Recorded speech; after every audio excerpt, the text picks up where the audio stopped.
नमस्ते स्टूडेंट, मैं दिनेश चौधरी। आज अपने जो पहली क्लास लगाएंगे वो है सिविल की।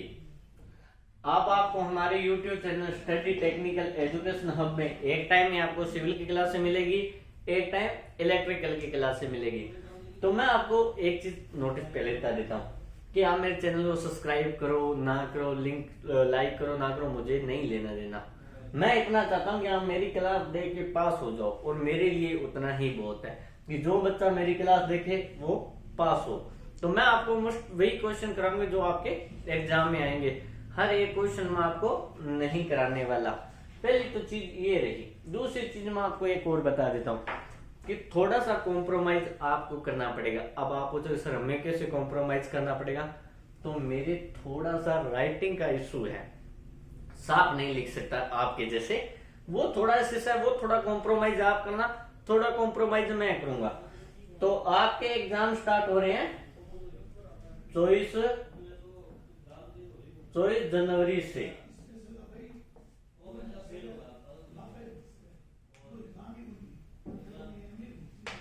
कितने होंगे? 24 जनवरी से। अब अपने बात करें इसकी, तो मैं अभी आपको 24 जनवरी तक मोस्ट क्वेश्चन जो आपके एग्जाम में आएंगे या आएंगे मेरी तरफ से 100% है, पर एग्जाम में आने के साथ 30% से 80% तक है। क्यों? क्योंकि मेरे 3 साल का तजुर्बा है। मैंने 3 साल बच्चों को एग्जाम करवाए भी हैं, खुद कॉपियां भी चेक की है, एग्जाम में भाग भी लिया। तो मेरे को पता है कि कैसे एग्जाम आएंगे और किस तरह के एग्जाम आ सकते हैं। तो मैं आपको सिर्फ वही क्वेश्चन कराऊंगा जो आपने, मैं ये नहीं है सिर्फ पॉलिटेक्निकल, मैं ITI, पॉलिटेक्निक और बीटेक तीनों का ही एग्जाम कराऊंगा कि जो क्वेश्चन आएंगे मुख्य रूप से वही क्वेश्चन कराऊंगा आपको। ठीक है, ये हो गया। अब आप बात करें सिविल की, तो सिविल का नाम सुनते ही माइंड में एक ही चीज आ जाती है, मकान बनाने वाला मिस्त्री हो गया, रोड बनाने वाला हो गया, फ्लाईओवर बनाने वाला हो गया, नहर बनाने वाला होगा। पर ये नहीं होते सिविल में, होते हैं मैं मानता हूं, पर इन सब के पीछे जो दिमाग लगाता है ना बनाने के लिए, जो नक्शा तैयार करता है, जो मटेरियल तैयार करता है, जो इसको बनाता है, जो इसका निर्माण करता है, जो इसको एक संरचना देता है, सही तरीके से पूरा जो काम होता है, कॉम्बो होता है, उसे सिविल इंजीनियर कहते हैं। ये होता है साफ सिविल इंजीनियर। आज के टाइम प्राइवेट सेक्टर में अगर सबसे ज्यादा काम है तो वो सिविल इंजीनियर के पास है। ये तो अपनी होगी इसकी बेसिक बातें। चलो ज्यादा टाइम नहीं खराब करते हैं और आगे अपने बात करते हैं। तो दोस्तों 5 मिनट आप रुक के मैं एक कप चाय पी लेता हूँ। गर्मा गर्म चाय होगी, फिर गर्मा गर्म क्वेश्चन करेंगे। तो ठीक दोस्तों, चाय तो होगी। अब अपने बात करते हैं सीधे क्वेश्चनों की। ज्यादा मैं टाइम नहीं लूंगा आपका। पहला क्वेश्चन है चट्टाने। पहला जो क्वेश्चन है वो है चट्टाने कितने प्रकार की होती है?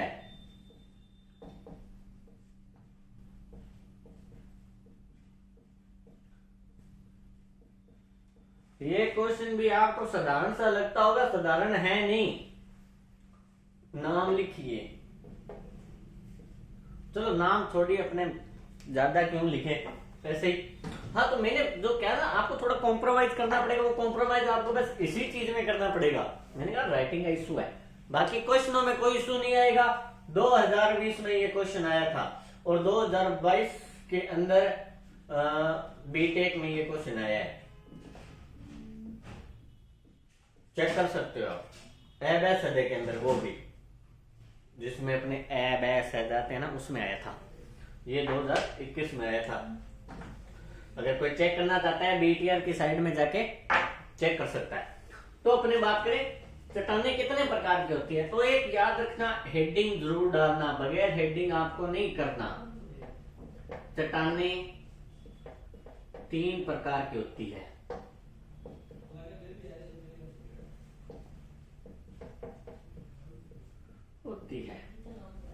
पहली चट्टान, याद रखना, पॉइंट हमेशा ऐसे लिखना, ऐसे मत लिखना। कॉपी 32 पेज की होगी, छोटी मोटी नहीं होगी।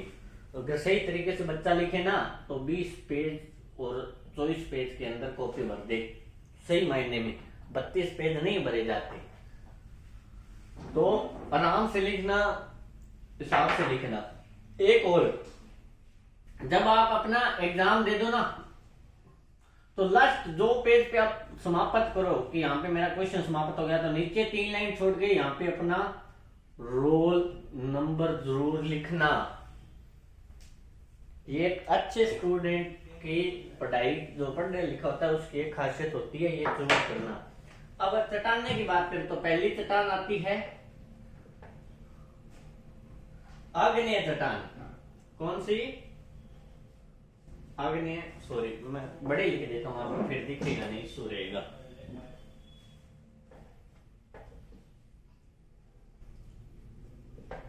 आग्नेय चट्टान। आप कुछ कहेंगे सर यहाँ पे चट्टान, यहाँ पे चट्टाने कैसे? एक से ज्यादा जब चट्टान होती है उन्हें चट्टाने कहा जाता है, जो एक चट्टान होती है उसे चट्टान कहा जाता है। दूसरी चट्टान है आपकी अवसादी।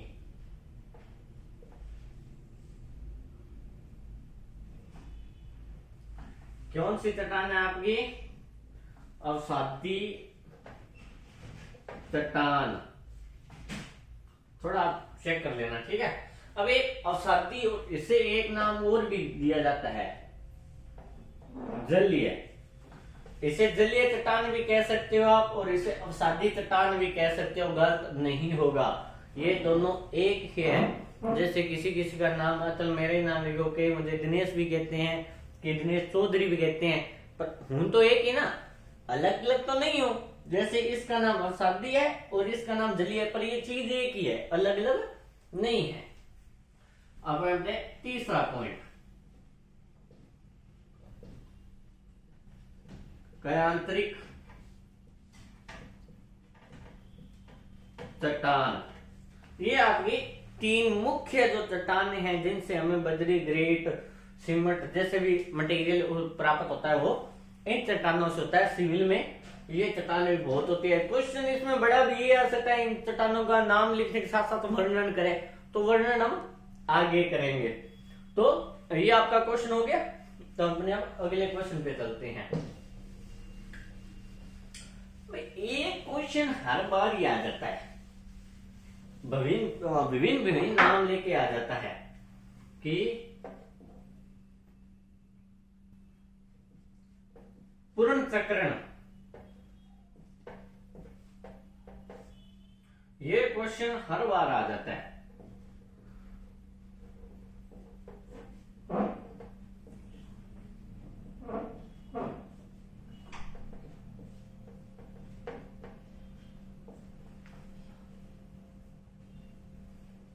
पुनर्चक्रण सामग्री के लाभ के बारे में बताइए, और कितने प्रतिशत होते हैं वो भी आ जाता है। एक चीज और बता देता हूं, क्वेश्चन में थोड़ा सा फेर बदलाव हो सकता है, मैं ये गारंटी नहीं ले सकता, क्योंकि ये मेरे जैसे याद है मैं वैसे बता रहा हूं आपको। क्वेश्चन में फेर बदलाव हो सकता है, इसकी मैं कुछ नहीं कहता, पर जो क्वेश्चन आएगा और जो उत्तर होगा उसमें कोई भी फर्क नहीं होगा। पुनर्चक्रण निर्माण सामग्री के लाभ और उसके प्रतिशत। पुनर्चक्रण क्या होता है? जिन बच्चों ने पढ़ाई की उन्हें तो पता है, और जिन्होंने नहीं की उन्हें मैं बता देता हूं। पुनर्चक्रण, मान लीजिए मैंने एक मकान था मेरा पुराना, मैंने इसको तोड़ दिया, इससे जो मुझे मटेरियल प्राप्त होगा, आजकल तो जो मकान बने हैं वो पुनर्चक्रण की है सारे, एक जगह से तोड़ो दूसरी जगह बना लो। पर अपने यहाँ पे इतना, इस इंडिया में अभी तक ये टेक्नोलॉजी बहुत कम आई है, अभी आ रही है, आने वाले सालों में आ जाएगी। ये भी सिविल का हमें एक वरदान मिला है। पर मान लो इस मकान को मैंने तोड़ दिया, इससे मुझे जो मटेरियल प्राप्त होगा, जैसे लोहा। अब लोहा में क्या हो गया? लोहे में हो गया गाटर, सरिया, ईंट। अगर मकान सही होगा तो हमें ईंट भी प्राप्त हो जाएगी, ठीक है। और भर्ती करने के लिए जो हमें कच्चा मटेरियल चाहिए तो वो हमें इस पुराने मकान से मिल जाएगा। तो इन चीजों पे तो मेरे पैसे नहीं लगे ना। अब मान लो मैं कोई मकान बना रहा हूं, मुझे ऊंचा बनाना है, तो उसको भरने के लिए जो पैसे लगेगा ना, पर वो मैं इस मकान का यूज कर सकता हूँ, वो पैसे बच गए। लोहा, लोहा मुझे इस मकान में भी लगाना है, तो इस मकान में लोहा लगाना है, तो ये भी मेरे पैसे बच गए। दूसरा, तीसरा, हो सकता है मुझे उससे कुछ ईंटें प्राप्त हो जाए, जिससे मैं नीचे का फर्श बना लूं या कहीं और काम में ले लूं, तो ये 3-4 चीजें मुझे प्राप्त होगी। यही पुनर्चक्रण है कि जो हमें प्राप्त हो जाए, वापस हम उसका यूज कर सके, उसे पुनर्चक्रण कहते हैं। 10वीं में साइंस में भी पढ़ाया था पुनर्चक्रण क्या होता है, भूगोल में भी क्वेश्चन है पुनर्चक्रण के बारे में। तो अपने अब बात करते हैं इसके लाभ के। तो इसके मुख्य रूप से 2 लाभ है, वैसे तो बहुत है पर मुख्य रूप से है लागत में बचत। लागत में बचत आती है, आपने देखी चीजा जावांगे कौन नहीं बंगी, लागत कितनी होगी, सरियो मन पुराने मकान में मिल गया, मैं क्यों नहीं ले जाऊंगा, मैं तो बचत होगी, तो लागत में बचत। और दूसरा है ग्रीन कंट्रैक्शन।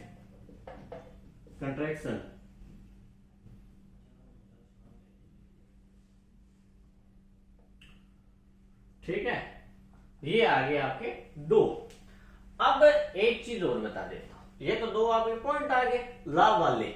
क्वेश्चन बड़ा हो तो पॉइंट और लिख लेना, क्वेश्चन के हिसाब से आपको पॉइंट लिखनी है, क्वेश्चन के साथ। अब मुझे बात करें प्रतिशत की, तो कितने प्रतिशत मुझे होता है, तो हमारा 30% से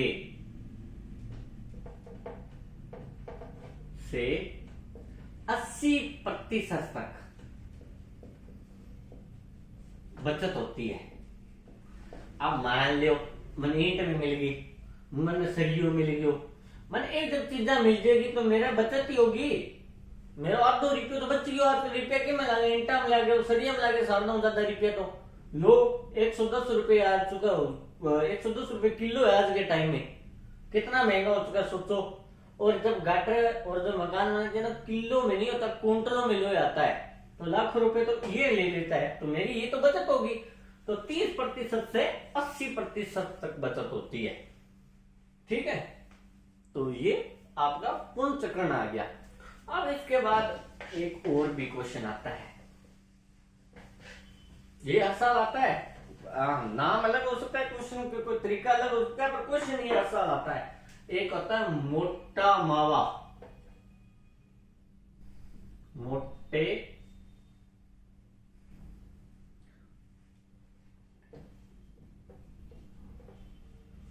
मिलाव या मिलावे, ये भी हो सकता है, मिलाव भी हो सकता है, मिलाव। इसमें एक और होता है मोटा मिलावे या महीन मिलावा, ये 2 चीज होती हैं, मोटा मिलावा, महीन मिलावा।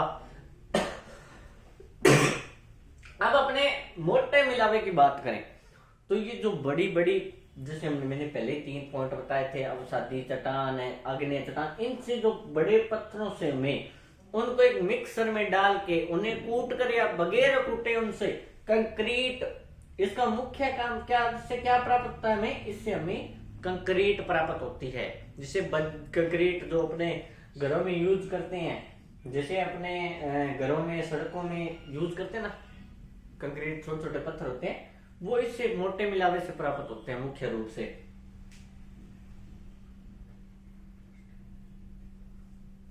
और देखो इसमें मोटा पदार्थ तो नहीं होता, पर इसका पेस्ट बनाया जाता है बिल्कुल बारीक बारीक, जैसे सीमेंट की तरह, इसका सीमेंट की तरह उपयोग होता है महीन मिलावे का, इसका एक तरह से पेस्ट बनाया जाता है। तो मैं इसकी पहले मोटे मिलावे की आपको पूरी हेडिंग लिख देता हूं, उसके बाद महीन मिलावे की हेडिंग लिख देता हूं। साधारण भाषा में मैंने समझा दिया कि चट्टानों से प्राप्त होने वाला पत्थर जिसको मिलाकर कूट कर या बगैर कूटे जिससे हमें कंक्रीट प्राप्त होती है, ये मुख्य रूप से इसका वहां पे काम होता है। तो अपने अब इसका उत्तर लिखते हैं। तो पहले मैं उत्तर उतार देता हूं, फिर मैं वीडियो आगे चालू करूंगा, जिससे वीडियो छोटी बने और काम जल्दी हो।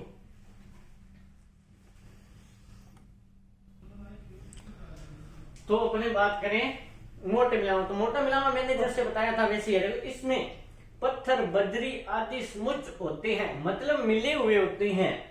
बड़े पत्थर होते हैं उनमें ये तो नहीं चीजें होती है, समुच होते हैं जो या तो कुचले हुए या बिना कुचले हुए कुचलना पैरों से नहीं, मशीनों से कुचला जाता है। आप पैरों से सोच रहे हो तो पैरों से उन्हें कोई फर्क नहीं पड़ेगा इनको। या इस प्रकार के होते हैं कि 7.75 मिमी चलनी पर रुक जाती है। चलनी क्या होती है? चलनी एक होती है तरह की चालनी जो बड़ी होती है, वो इनको एक छोटे टुकड़ों में, ये 4.75 होते हैं कि 0.50 mm की कंक्रीट होती है जो बिल्कुल छोटी आती है, आजकल आने लगी है, पहले कम थी। ये भी होती है, इसमें भी अलग अलग पॉइंटों के हिसाब से कंक्रीट आती है। ये सिविल में है सभी, ठीक है। चलनी पर रुक जाते हैं। मोटे मिलावे का मुख्य रूप से, ये वर्ड मिट गया क्या? मुख्य रूप से कंक्रीट के उत्पादन में किया जाता है। और ये बात मैंने आपको पहले ही बताई थी कि कंक्रीट के उपयोग, कंक्रीट बनाने के लिए मोटे मिलावे का उपयोग किया जाता है। अब आगे मोटे का, तो इसके बाद अपने आप दोबारा मैं जोर से बोल रहा हूं, लिख लेना जिसको मेरी राइटिंग समझ नहीं आती है। इसमें पत्थर, बजरी आदि समुच होते हैं जो या तो कुचले हुए या बिना कुचले हुए होते हैं। यह इस प्रकार के होते हैं कि 4.75 मिमी चलनी पर रुक जाते हैं। मोटे मिलावे का मुख्य रूप से कंक्रीट के उत्पादन में किया जाता है। अब इसका मुख्य रूप से कंक्रीट के उत्पादन में काम किया जाता है। अब बात करते हैं महीन। महीन से मोटे और उसके बाद महीन का नाम ले तो छोटा समझ लेना। मैं महीन के बारे में आपको लिख देता हूं, ठीक है? तो वैसे ही लिख रहा हूं मैं। तो महीन मिलावा प्राकृतिक मिलावा जैसा होता है। वो कैसे? वो बताता हूं। जिसमें रेत, बलुई रेत, इसमें जैसे रेत, प्राकृतिक रेत, कुचल पत्थर की रेत, कुचल बजरी की रेत, ऐसी अन्य सामग्री होती है जो अधिकांश 4.75 मिमी छलनी से गुजरती है। जो पहले अपने कंक्रीट की बात की थी वो 4.75 मिमी छलनी से नहीं गुजरती है, वो बड़े होते हैं। पर ये 4.76 मिमी छलनी से गुजरती है। इसमें 5% से मोटा पदार्थ नहीं होता, सिर्फ 5% मोटे पदार्थ होते हैं, ठीक है? नहीं होता। इसका उपयोग मोटा मसाला बनाने या प्लास्टर आदि जैसा तैयार करने के लिए किया जाता है। प्लास्टर हाथ तोड़ने के बाद बनाने वाला प्लास्टर नहीं है, दीवार पर जो किया जाता है प्लास्टर, जिसे आपा के वहां सीमेंट करवावा, मैं तो सीमेंट लगवाई, उसे सिविल के अंदर प्लास्टर बोला जाता है। उपयोग प्लास्टर करने के लिए किया जाता है। समझ में आ गई? अब जिसको राइटिंग नहीं समझ में आई उनके लिए मैं बोल रहा हूं। इसमें रेत जैसे प्राकृतिक रेत, कुचल पत्थर की रेत, कुचल बजरी रेत या ऐसे अन्य सामग्री होती है जो अधिकांश 4.75 मिमी छलनी से गुजरती है और इसमें 5% से मोटा पदार्थ नहीं होता है। इसका उपयोग मोटा मसाला बनाने या प्लास्टर आदि तैयार करने के लिए किया जाता है। तो ये हो गया आपका मोटो मसालो, महीम, ये हो गया। अब अपने अगले क्वेश्चन की बात करते हैं। एक क्वेश्चन ये आता है कि टाइल या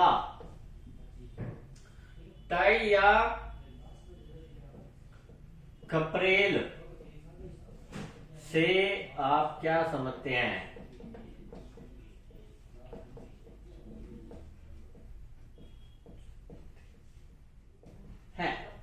एक क्वेश्चन ये आता है, टाइल आपका सारा समझ गया। घरों में जो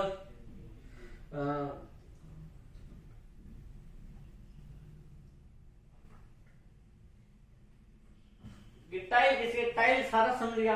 फर्श का उपयोग आपा लगाओ भाई, टाइल हो गए, ठीक है। पर खरपेल की एक चीज हुआ है, ओ उड़नू की आ गयो, उड़ गया गयो काम। खरपेल नाम सुनता ही भाई टाइल तो समझ गया, पर वो खरपेल के हैं। तो खरपेल एक तरह की पतली ईंट होती है। यह पतली होती है, इन्हें पकड़ने के लिए सावधानी से पकड़ना जाता है। इन्हें भट्टी में पकाया जाता है। खरपेल का उपयोग मुख्य रूप से छत को ढकने के लिए किया जाता है।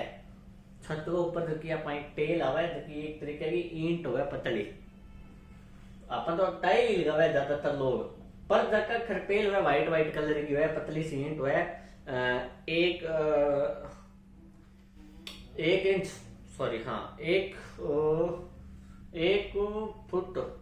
फुट बाई फुट की हुआ फुट बाई फुट की और 1 इंच चौड़ाई हुआ है। कम से कम इतनी चौड़ी होती है वो।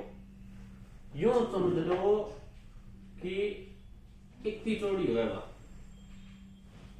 अब इतनी का मतलब हुआ इतनी ही यहां तक, ये देखो इतनी उसकी मोटाई होती है 1 इंच, ठीक है। बाकी 1 इंच तो आप ऐसे नाप लेना यार।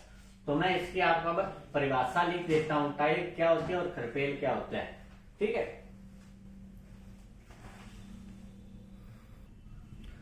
तो टाइल या खरपेल, तो एक चीज ये देख लो पहले, टाइल तो सारा समझ में आ गया, मैं तुम्हें बता दी। खरपेल क्या हुआ है? खरपेल एक तरह की पतली ईंट होती है, पर एक चीज याद रखना, ये दोनों एक है। टाइल आम भाषा में बोला, खरपेल सिविल की भाषा में हुआ है। कंफ्यूज ना हुई हो, दोनों एक है। संधियां दोनों की चीज एक ही है, मैंने पहले ही बताया था। खरपेल एक तरह की पतली ईंट होती है, ये पतली होती है। अंत इन्हें पकाने के लिए सावधानी से पकड़ा जाता है, क्योंकि पतली चीज है, पकावे तो टूट भी इसका है। ईंट तो बड़ी होती है, ईंटों को भट्टों में पकाया जाता है, पर इन्हें भट्टियों में पकाया जाता है, ठीक है। खरपेल का उपयोग छत ढकने के लिए किया जाता है। अब इन एक और भी नाम दी जाए, क्या बोल ली जाए वो बताता हूं। इसलिए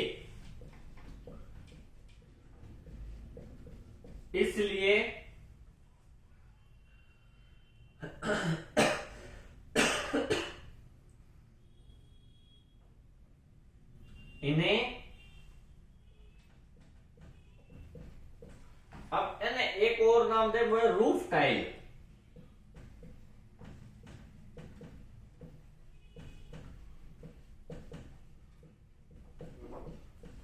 क्वेश्चन ये भी आ सकता है, रूफ टाइल किसे कहते हैं, टाइल किसे कहते हैं, खरपेल किसे कहते हैं? ये तीनों शब्द एक है, कंफ्यूज मत होना, ठीक है। ये तीनों चीजें एक है। अब जैसे इसी तरह फर्श टाइल, दीवार टाइल, नाली टाइल, मेकलोर टाइल आदि का उपयोग निर्माण कार्य में किया जाता है। ये सारी टाइलें हैं, ठीक है। अब एक चीज, अब जब मेरी भाषा समझ में नहीं आई, राइटिंग समझ नहीं आई, मांग लिए, लिख लिए। खरपेल एक तरह की पतली ईंट होती है, यह पतली होती है। अंतर इन्हें पकाने के लिए सावधानी से पकड़ा जाता है, इन्हें भट्टी में पकाया जाता है। खरपेल का उपयोग छत को ढकने के लिए किया जाता है, फर्श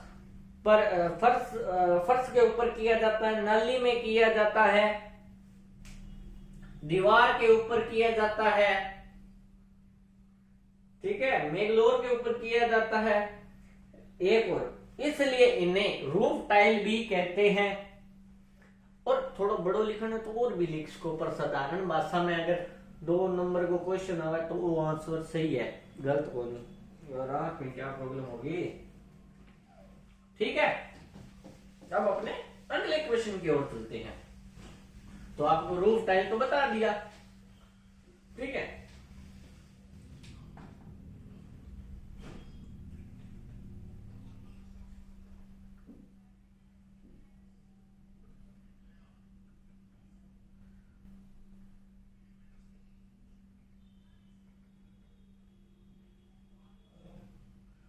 रेंगपेट एक आता है,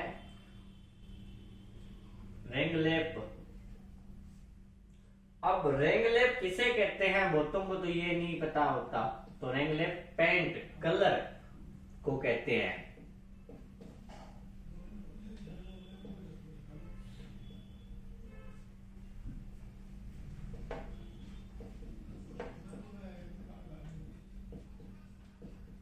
तो ये आपका क्वेश्चन है, रेंगलेप पेंट को कहते हैं, रेंगलेप पेंट को कहते हैं, वॉशिंग भी एक तरह का पेंट है, पर इन दोनों का कहां कहां पे उपयोग होता है वो मैं आपको बताता हूं।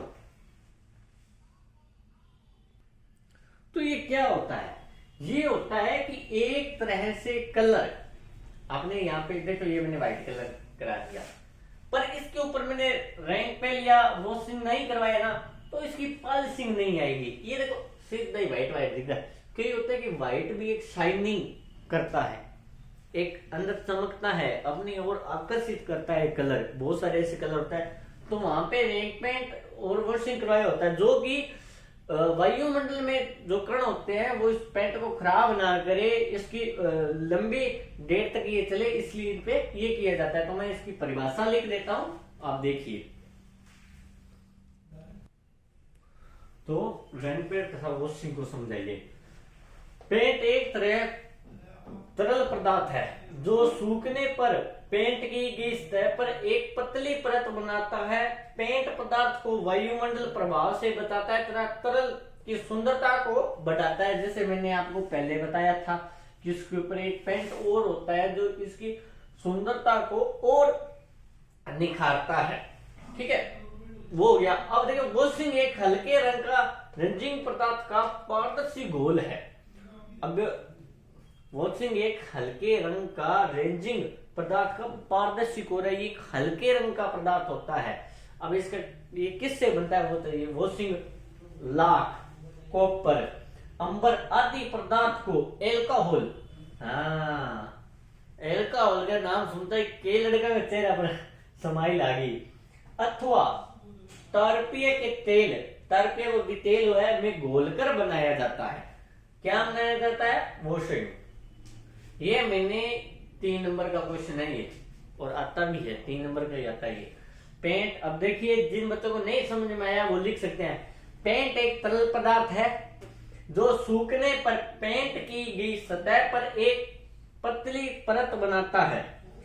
पेंट पदार्थ को वायुमंडलीय प्रभाव से बचाता है तथा तरल की सुंदरता को बढ़ाता है। वॉशिंग एक हल्के रंग का रेजिन पदार्थ का पारदर्शी घोल है। वॉशिंग लाख को कोपाल, अंबर आदि पदार्थ को एल्कोहल अथवा तारपियर के तेल में घोलकर बनाया जाता है। अब कई बच्चा वैसे गुरुजी ओ रंग क्यों ले गया, तो रंग भी एक सिविल का ही है मेरे भाई। कोई भी चीज को कलर करते हैं तो वो भी सिविल का ही है। सिविल में आगे आगे देखो क्या क्या आता है, आप भी कहोगे सर इतना आता है, हमें तो पता ही नहीं था। अब मैं खाना पहला लिखायो चट्टाने, कि चट्टाने क्या क्या होती है, कौन कौन सी चट्टाने होती है। जैसे आग्नेय चट्टाने, और एक आग्नेय चट्टाने था, एक जलीय चट्टाने, उसके बाद आपकी एक चट्टान थी कायांतरिक चट्टान। अब उनके बारे में बात होते हैं कि कायांतरिक चट्टान क्या है।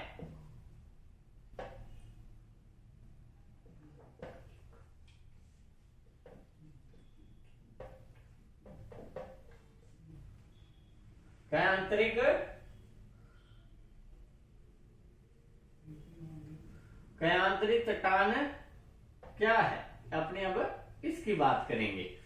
तो मैं आपको बता देता हूं कि ये क्वेश्चन 2010 में, सॉरी 2010, 2012 और 2015 में आया है, और इस बार भी आने की संभावना है।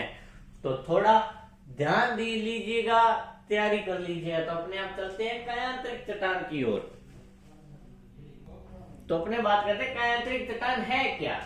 तो ये चट्टान जो मैंने आपको जो पॉइंट लिखाए थे, पहला और दूसरा पॉइंट वो था कि आपका जो पहला पॉइंट था आग्नेय चट्टान और अवसादी चट्टान के दोनों के मिलने से जो नई जो चट्टान उत्पन्न होती है वो कायांतरिक चट्टान होती है। कई बार क्या ज्यादा उष्मा होने की वजह से, विस्फोट होने की वजह से जो लावा निकलता है उससे जो चट्टान होती है वो भी कायांतरित है। जो अपने धरती के अंदर जो 2 प्लेटें होते हैं उन प्लेटों का परस्पर गड़ीजने की वजह से जो उत्पन्न होती है वो कायांतरिक चट्टान है।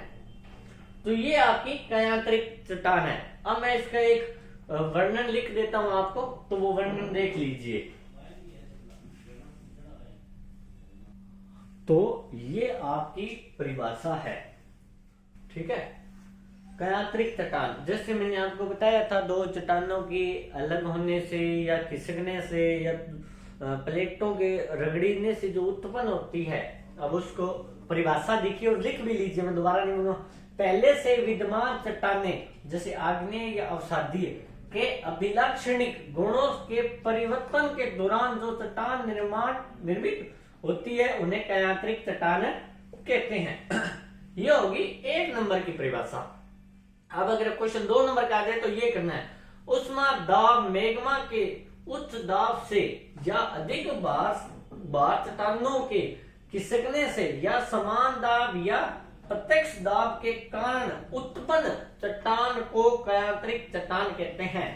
मतलब किसी दाब, मैग्मा जो लावा, जिसे अपने लावा कहते हैं, जो निकलता है चट्टानों से के दाब से या अधिक बार चट्टानों का अधिक वजन हो जाता है गुरुत्वाकर्षण के कारण वो खिसकता है, कि चट्टानों के खिसकने से या समान दाब या प्रत्यक्ष दाब के कारण चट्टानें जो उत्पन्न होती है उन्हें कायांतरिक चट्टान कहते हैं। ये हो गया 2 नंबर का। अब अगर 3 नंबर का करना है तो इससे में निर्मित क्या क्या होता है, मूंड पत्थर, सेल, सलोट, फिलाइट, ये चार क्या है, ये कायांतरिक चट्टानों का निर्माण है। मेड पत्थर, सेल और स्लोट और फ्लाइट, ये हो गया 3 नंबर का। अब इसको 4 नंबर का करना है तो इसमें एक चित्र ऐड करेंगे। चित्र क्या होगा, वो चित्र होता है मेड पत्थर का, सेल का, स्लोट का और फ्लाइट का, वो मैं आपको बना के बता देता हूं।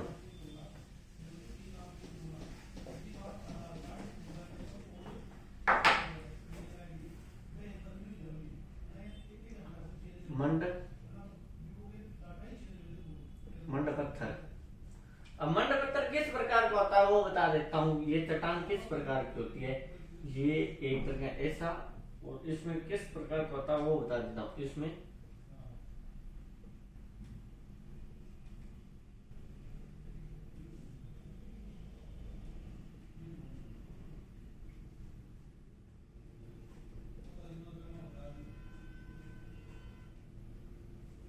ये मतलब एक से क्रम में नहीं होते, सॉरी यहाँ पे एक सा क्रम होगा, एक से क्रम में नहीं होते, ये अलग अलग क्रमों में होते हैं।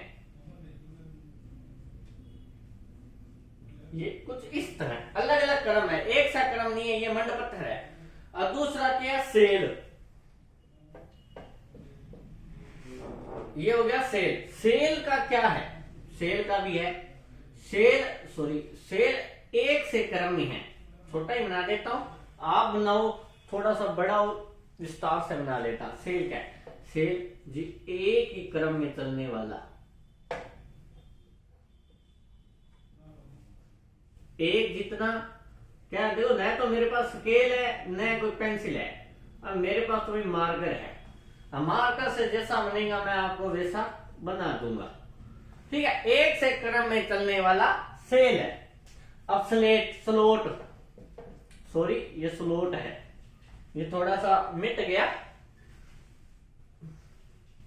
तो ये क्या है, स्लेट है, स्लेट, ये स्लेट है। अब स्लेट क्या है, स्लेट आपने की पहली दूसरी यूज करी नहीं, बाई स्लेट है। इसमें क्या होगा, इसमें बिल्कुल धारा सीधी प्रवाहित होगी, न कोई अंटा न टेढ़ा, ऐसे सीधा, ये स्लेट है। अब स्लेट के बाद जो आता है वो है फिलाइट।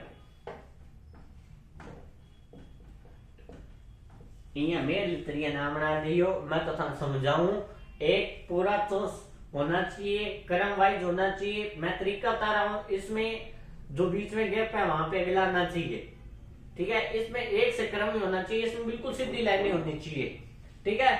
अब इसमें क्या है, इसमें जैसे हवा का वेग होता है, ये चित्र हो गया हवा के वेग, हवा का वेग कैसा होता है, कभी ऊपर, पानी को देखा ना, पानी बहता है तो कैसे बहता है, ऐसा। ये सीधी नहीं होती, ये ऐसी होती है। बस ये आपके 4 क्वेश्चन हो गए, ये 5 नंबर का आपका क्वेश्चन हो गया। अब देखिए, आपने 1 नंबर से लगे थे और 5 नंबर पे आ गए, यही तो बात है दोस्तों, थोड़ा सा सीखना। और इस बार मुझे उम्मीद है 90% चांस है इस क्वेश्चन के आने को, बाकी भाई थारी मर्जी। ठीक है, अब अपने अगला करेंगे। अब अगला क्वेश्चन क्या आता है वो देखिए। अगला था आग्नेय चट्टानें क्या होती है। अब अपने बात करेंगे आग्नेय, वो काय पूछूं।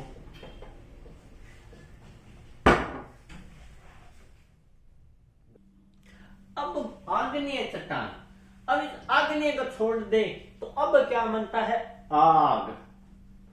अब देखो, समझने वाली चीजों को तो आप जैसे मर्जी चाहो वैसे समझ सकते हो, अब समझना नहीं है तो छोड़ दो। फिर वो क्या है ना, श्री कृष्ण ने कहा था अर्जुन से, भागवत गीता में कहा है, मैं तो सिर्फ कर्म कर सकता हूं मेरे, तुम आगे क्या करो वो तुम पे निर्भर है। मैं मेरा कर्म कर रहा हूं, आपको समझा रहा हूं, आप समझो ना समझो वो आपका कर्म है।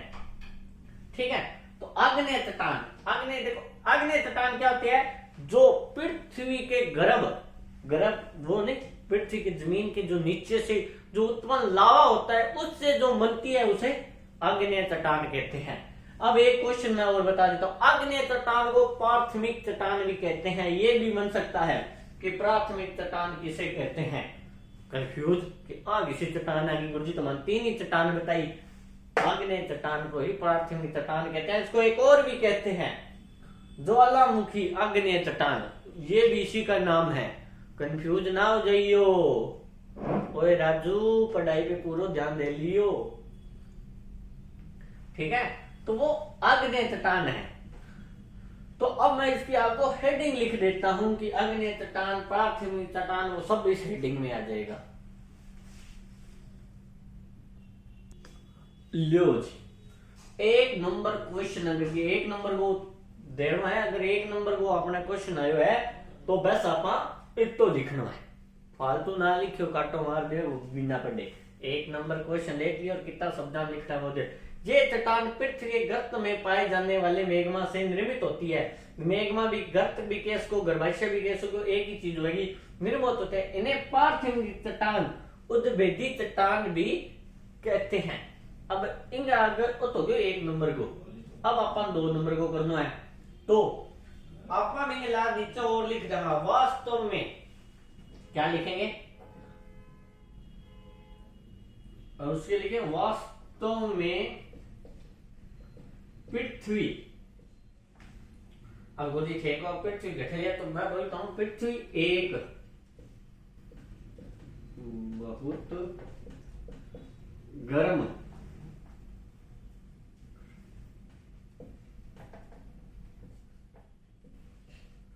साइंस में, अगर क्या बच्चा 10वीं साइंस पढ़ती है, साइंस विज्ञान, उसमें है कि पृथ्वी पहले वास्तव में एक बहुत बड़ा गर्म पिंड था, जो या जैसे कह सकते हो, जैसे 2 का मतलब है 2 बार, जैसे आप 2 मत लिखना, आप एग्जाम में जैसे, मैं तो जैसे लिख देता हूं, कैसी बुद्धि थे, गलत करा दियो। जैसे बात, अब देखो, जैसे वातावरण चेंज होता गया या समय गुजरता गया, जैसे बड़ा करना है ना, समय गया, जैसे समय गुजरता गया, वैसे जो मेग्मा था वो ठंडा होता गया, या जो पृथ्वी है वो ठंडी होती गई,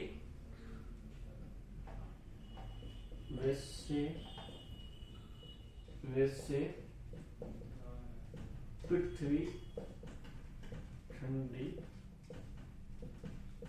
ठंडी होती गई। अब जब पृथ्वी ठंडी होगी, ठंडी कहां से हुई? पृथ्वी ऊपर से हुई। आज अपने पृथ्वी की अगर आप खुदाई करो 12 किलोमीटर जाने के बाद नीचे धरातल में, गर्त में आपको मावा, लेगमा इतना गर्म है कि आज तक पृथ्वी की सिर्फ 12 किलोमीटर तक खुदाई हो पाई है। 12 या 1200 इतना है शायद तक, कंफ्यूज हूं मैं भी, चेक करके बताऊंगा आपको कि ही अंदर खुदाई हुई है। उसके आगे मशीनें भी काम करना छोड़ गई, इतनी गर्म है पृथ्वी अंदर से। ये सिर्फ ऊपर से है, इसको और भी बढ़ा के लिख सकते हो आप। जैसे जैसे समय गुजरता गया, मौसम में परिवर्तन होता गया, बढ़ाने वाला बढ़ा सकता है, पर पॉइंट होना जरूरी है। अब अपने पास पॉइंट मिल गया, ये इतनी अगर आप याद कर लो ना चीज, तो आप कितना ही बड़ा बना दो, आपके लिए सरल है, चुटकी भर का काम है, लाइनें जोड़नी है। वो जो भी है ना, मैं खुद को पीछे करता हूँ ना, मैं सारा कभी नहीं पढ़ता। कोई भी टीचर पहले सारा नहीं पढ़ेगा, वो आपकी पहले जो 2-3 लाइन होती है ना, उन पे ध्यान देगा, उनमें आपने क्या क्या लिखा है, क्या क्या नहीं लिखा, उनमें अगर सही लिखा है ना तो वो आगे पढ़ेगा, अगर वहीं गलत कर दिया ना तो फिर भैया उसको तो आप भी जानते हो, इतना ही करता है वो, इससे ज्यादा वो कुछ नहीं करता। तो आप भी थोड़ा ध्यान दीजिए। ओ मैंने ये लाइन चलाई तो यस हो गया, चलो छोड़ो, तो पहले लिख लीजिए आप लिखने वाले। ये चट्टान पृथ्वी के गर्त में पाई जाने वाले मेग्मा से निर्मित होती है, इसे पार्थिव चट्टान, उद्वीय चट्टान भी कहते हैं। वास्तव में पृथ्वी एक बहुत गर्म पिंड था या थी। जैसे जैसे समय गुजरता गया, वातावरण में परिवर्तन होता गया, वैसे वैसे पृथ्वी ठंडी होती गई। पृथ्वी अभी भी ऊपर से ठंडी है, पर अंदर से बहुत गर्म है। मेग्मा जो कि पृथ्वी से भूकंप ज्वालामुखी के रूप में बाहर आता रहता है, उस भूकंप से जो निर्मित उस मेग्मा जो पृथ्वी से बाहर आता है, ज्वालामुखी से जो बाहर आता है मेग्मा, उसके ठंडे होने से जो चट्टान बनती है उसे आग्नेय चट्टान कहते हैं। ये हो गया आपका आग्नेय चट्टान का। तो दोस्तों अभी तो मैंने आग्नेय चट्टान करा दिया, अब अपने आगे चलेंगे। अब एक क्वेश्चन आता है जो अभी तक तो शायद तक 2019 में आया था। कृत्रिम निर्माण सामग्री बताइए, कृत्रिम निर्माण सामग्री। अब देखो कृत्रिम निर्माण सामग्री किसी में कोई बता सके थारा मुंह, तो सिविल को नॉलेज है। कृत्रिम इंसानों के द्वारा बनाई जाने वाली चीजों को कृत्रिम कहते हैं। और सिविल में क्या क्या कृत्रिम में आता है वो बता देता हूं। पहला पॉइंट ईंट, दूसरा सीमेंट, तीसरा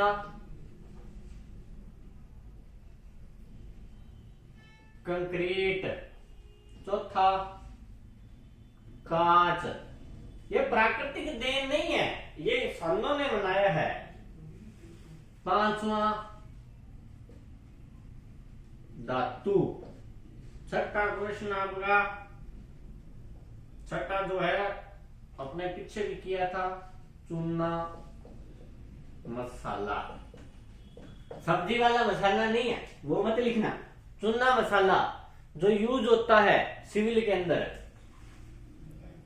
अरे बिया तो कृत्रिम चीजें मैं ही जानू बहुत है, पर सिविल के अंदर उपयोग होने वाली कृत्रिम चीजें बतानी है अपने को, जो इंसान के द्वारा कहीं ना कहीं तो ये प्राकृतिक है, पर दिमाग तो इंसान ने लगाया ना, तभी ईंट बनी है।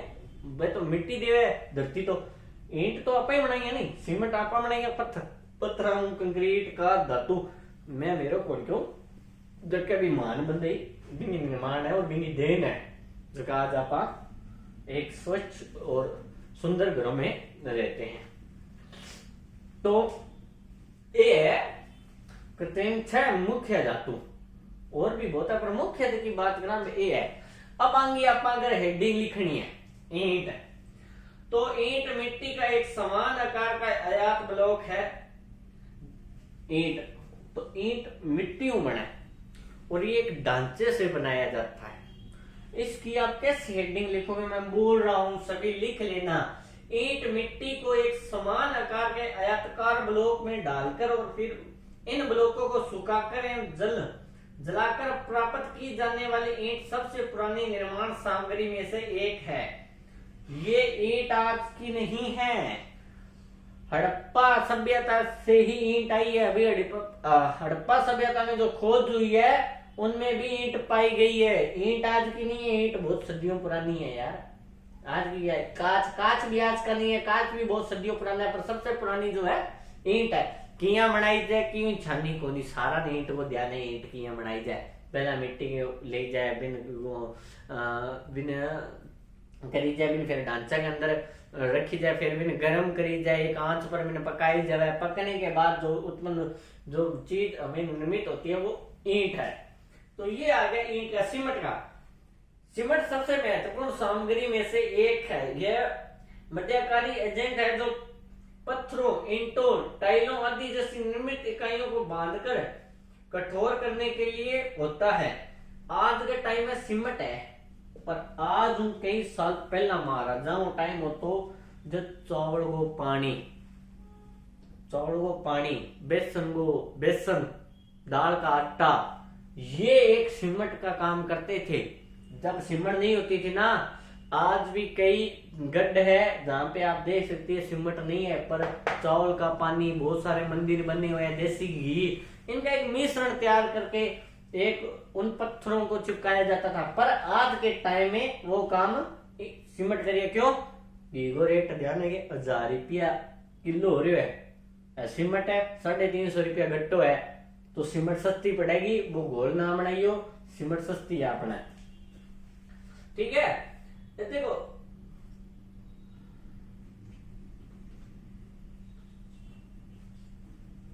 अब किया मिला है, तो जब इनकी जो चट्टानी होती है, जो पत्थर होते हैं, उन्हें 450 मतलब तापमान से लेकर 500 तापमान तक जब इन्हें पिघलाया जाता है, पिघलाने के बाद जो उत्पन्न होता है वो सीमेंट होती है, जो पाउडर होता है, जो मिट्टी उपलब्ध होती है वो सीमेंट होती है। ये धीरे धीरे ठंडा होने के बाद इसे एक महीनों बाद इसे एक पाउडर का रूप दे दिया जाता है। अब थाने एक चीज और बताऊंगे मैं, विश्व में पानी के बाद सबसे ज्यादा खपत होने वाली चीज क्या है? कंक्रीट।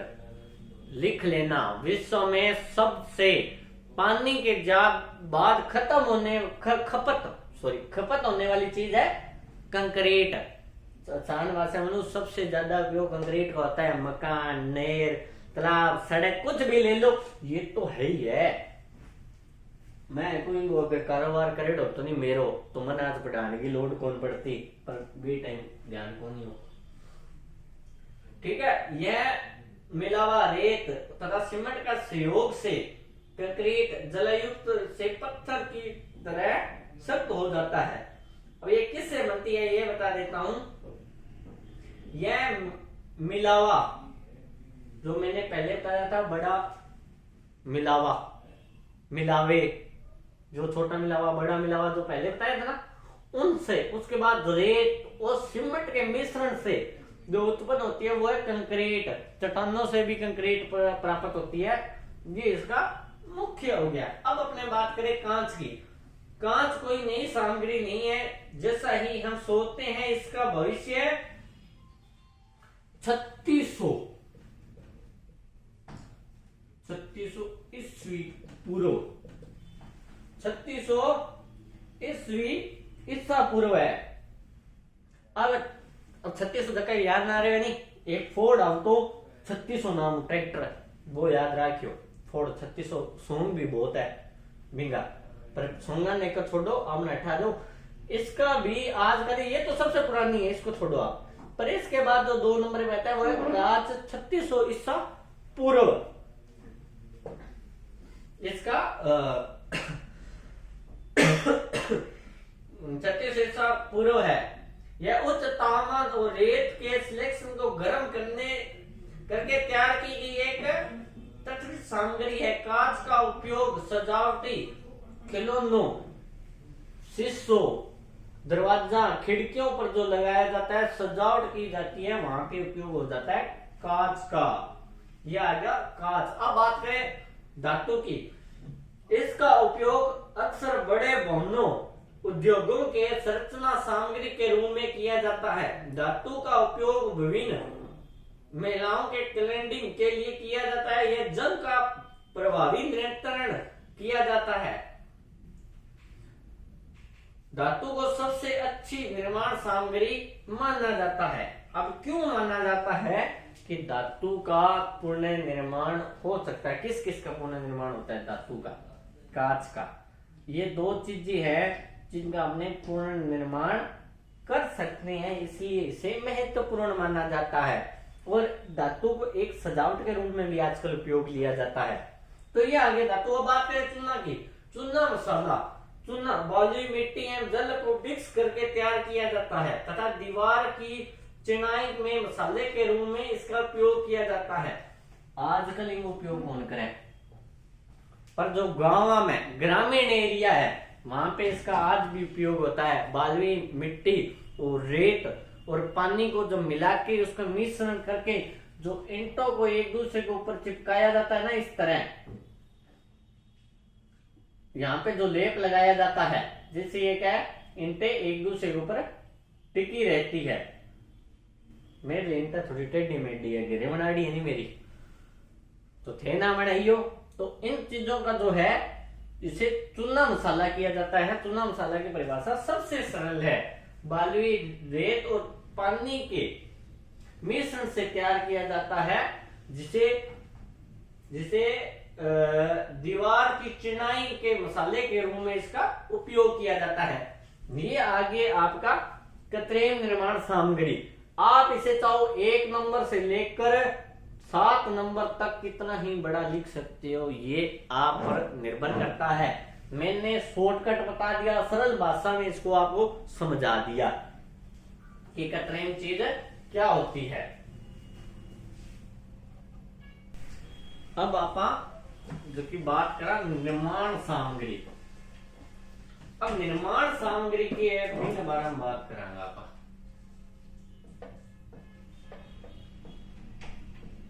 निर्माण सामग्री